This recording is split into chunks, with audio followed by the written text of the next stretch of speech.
కుటుంబ ప్రార్థనలు ఎంతమంది చేసుకుంటారు ఒకసారి చేతులు ఎత్తండి. పొద్దుటో, మధ్యాహ్నమో, సాయంత్రం, నైట్, ఎప్పుడు టైం కుదురుతుంది. కొంతమంది అంటారు వాళ్ళు పడుకుంటారండి తొందరగా. అయితే మరి ఆహారం ఎన్ని గంటలు తింటున్నాం?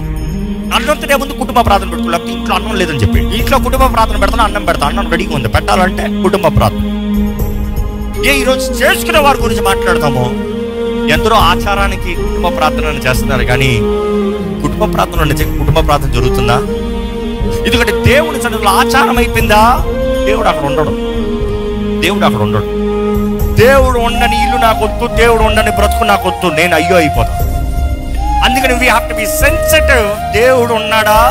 ఈరోజు ఎందరో కుటుంబ ప్రార్థనని మోకరిస్తారు, కానీ ఆ కుటుంబ ప్రార్థనలో దేవుణ్ణి పిలవరు, దేవుణ్ణి ఆహ్వానించు.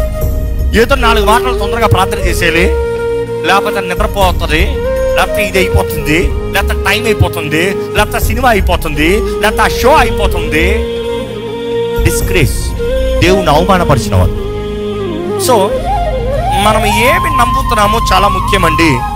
దిగజారిపిన వాడి నమ్మకం అంతా లోకం పైన ఉంటుంది, కానీ దేవుని పైన ఉండదు. దిగజారిపిన వాడి ప్రార్థనలో సారం ఉండదు. ఒకడు దిగజారిపోయాడంటే తన ప్రార్థన చూస్తే తెలిసిపోతుంది.